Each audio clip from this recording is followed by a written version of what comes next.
Good morning, good afternoon, good evening. I don't know kung anong oras yung pinapanood to, but welcome to our episode. Okay, so ngayon mag-aayos tayo ng bottom bracket ng ating bike. Okay, kasi yung bike natin, ito si Mountain Peak, medyo kumakalog na yung ating crank. Tapos yung bearing niya, sira na, kumakalog na, so kailangan natin siyang i-replace. Okay, so try natin ayusin, DIY. This is for the broke boys, no? So kung ayaw nyo paayos sa mekaniko, kung kaya nyo namang paayos, sige, go lang. Papunta kayo ng mekaniko. Pero ako kasi gusto ko matutunan kung paano ayusin itong bike ko. Ayan, so gusto ko siya matutunan, kaya gagawin natin siya ngayon. So let's do this, let's go. Again, mag-aayos tayo ng bike, so kailangan natin ito. Ayan yung para pang tanggal ng bearing. Nilagyan ko lang siya ng ganito kasi medyo maluwag siya no? Mamaya tatanggalin ko rin yan para maunat lang, para sumakto dun sa ito ay pang bottom bracket remover. Yan, press fit. Yan, kailangan ng press fit. Syempre yung dalawang bearing. Etong bearing na to ay 6805. Okay, 6805 RS. Yan, dalawa. Kasi hindi pa pwede na isa lang yung papalitan natin. Dapat baliktaran. Syempre, grasa. Pag broke boys ka, yan, Caltex lang. Caltex lang malakas, no? Basahan. Tapos, ito, yung pinaka-importante dyan. Pamalo. Kasi mamaya, lalagyan natin ng dahas. Yung pagtanggal natin ng bearing, no? So, kailangan natin. So, kung wala kayo nyan, pwede nyo puntahan again. Ako naman ay inaaral ko lamang. Gusto ko lamang malaman kung paano gagawin doon sa bottom bracket natin. So that's why ito yung mga gamit ko. At tatry natin kung kakayanin natin na palitan yung bearing ng bottom bracket. Pero kung may pambili kayo, magpaayos kayo sa mga marurunong talaga. So, punta kayo ng bike shop. Paayos nyo yung bike ninyo. Kasi hindi naman kayo gagastos ng masyadong malaki doon. Yun lang. Let's go.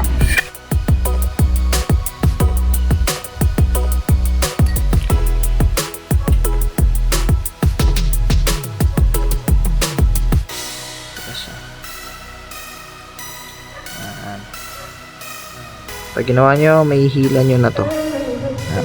Tagal na to. Then, hilahin nyo rin siyempre. Yan. Hila. And boom. Ayan. Anita Max Win. Ayan. Pag natanggal nyo na yan, okay, makikita nyo na yan yung bottom bracket. May dust cap pa yan, no? So medyo marumi yan. Linisin mo natin, tapos tanggalin natin. Ayan. So kung medyo malabo, pasensya nyo na. Ito, dust cap pa yan, no? So pwede nyo matanggal yan pagka sinundot nyo ng yan. Tatanggalin nyo lang yan. Makikita nyo na yung bearing dito sa loob. Dust cap pa yan.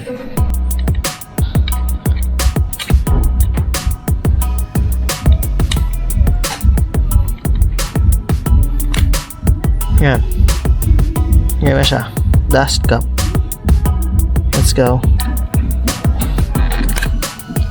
Dust cap. Yan na siya. Yan, nakikita nyo na yung bearing yan. Yan yung bearing sa loob.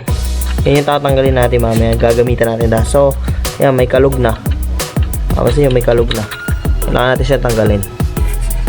Yan. So, dito na tayo gagamit ng dahas.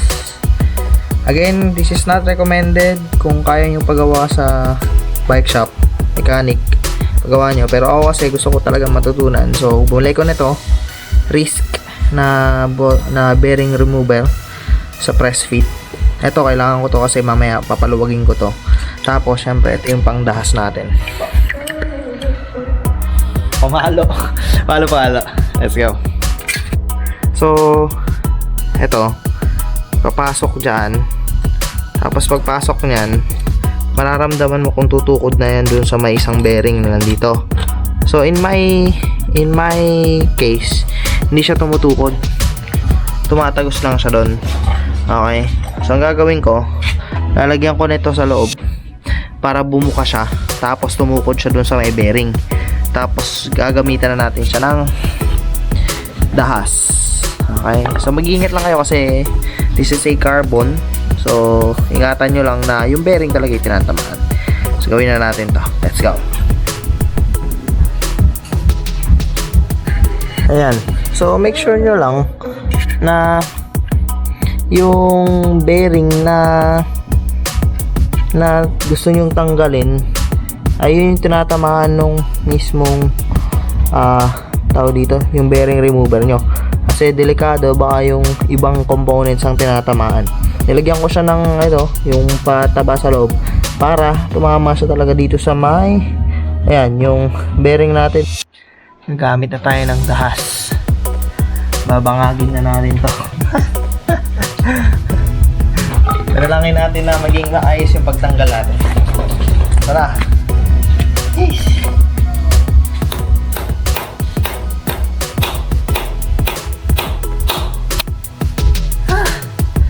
Nakabahan ako.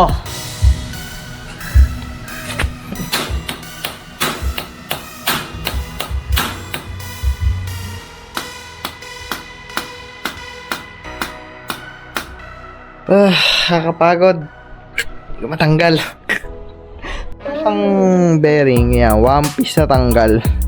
So ito yung ingatan nyo kasi kung ito ay ayan, natanggal mo ng isang buo at yung isa, ito kasi katulad nyan ay nadurog ng ganito, yan ang mahirap kasi hindi mo alam paano tatanggalin ngayon yan.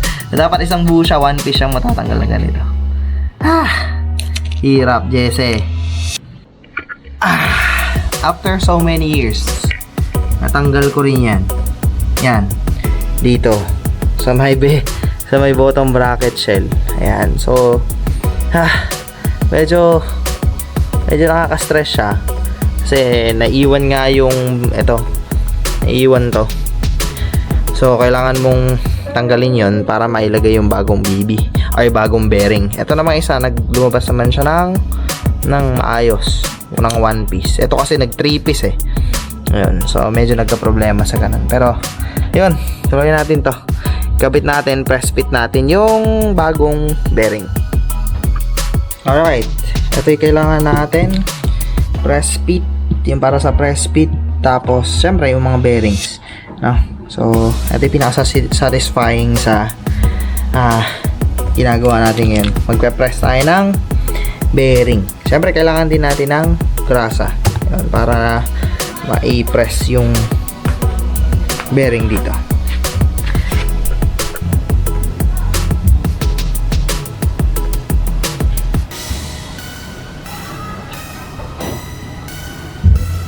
Lagay kayo ng grasa dun sa may yan, sa bottom bracket. Tapos, siyempre, sa bearing na ilalagay nyo, ipe-press fit nyo dun. Para hindi siya ma-stuck. Ma-stuck dun sa may pahirap na naman magtanggal kapag papalit kayo ng bearing. Yan, lagyan lang natin grasa. Don't try this at home. Kasi ito yung comparison niya. Ito yung luma. Kasi bago.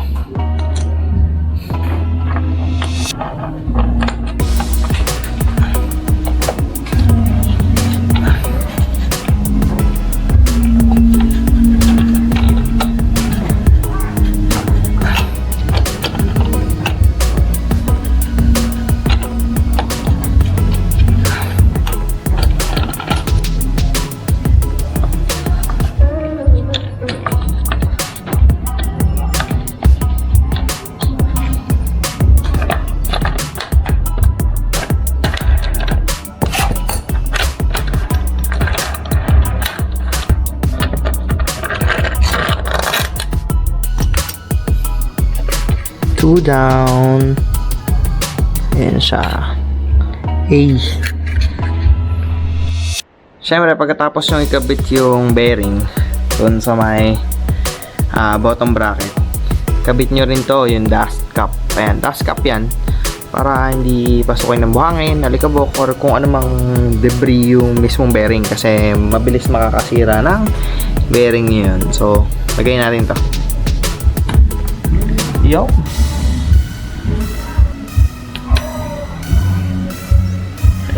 Ay, kapit na natin bearing. So, kapit na natin yung crank.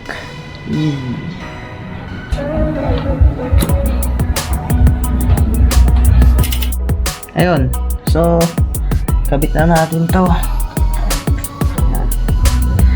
Tips lang para mahigpit na mahigpit at walang kalog. Ito ang unang ihigpitan ninyo.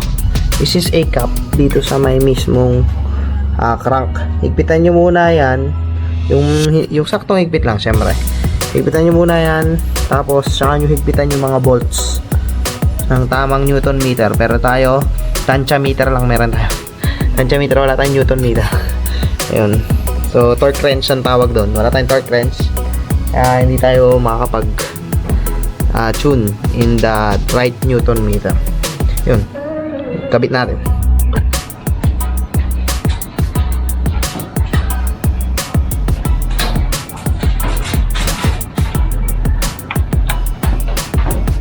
Yan, okay na yan. Anong kalog? Siyang kalog. Yan. Tansya meter lang tayo. Tansya meter. Yeah. Oops. Yeah. Yeah. Yun. Alright. Tapos na tayo mag-ayos ng ating bisikleta. Okay. So, okay naman siya. Mukhang maayos naman. Yung kanyang pagkakapalit ng bearing. Sana, pag nag-ride tayo, maayos yung crank natin. Kasi nung last, medyo may lumalagotok na. Parang chicharon. So, yun. Tapos na siya. Tapos, kung gusto nyong mahanap itong mga ginamit natin, yan. Again, this is not advisable, no? Ito ay hindi ko ina-advise para sa mga bagong nagbabike pa lang na kayo ang magpapalit ng mga gamit ninyo. Kasi, una sa lahat, hindi naman tayo mekaniko. Pangalawa, baka may tama talagang paraan para gawin yun. So, yung mga ginagawa ko na to ay DIY lamang. Ito ay kagustuhan lamang ng aking kalooban. Ayan, para at least alam ko, so if ever man na ako ay magme-mekaniko ng aking bike, aking bisikleta, kaya ko siyang gawin ng ako lang. So, I advise, kung may pera naman kayo, kung meron naman kayong gamit or meron naman kayong perang pang pagawa, magpunta na lang kayo ng bike shop. Support your local bike shop. Lagi nga sinasabi natin. Pero, yun nga, this video is for that, no? So, sana may natutunan kayo. Sana may nakita kayo na kahit papanong natutunan natin pala. Kasi natutunan din ako no? So, sana may natutunan kayo sa video natin. And that's a very short video lang para makipakita yung papapalit ng bearing sa bottom bracket. So, hanggang sa susunod na video na lang. See you in the next one.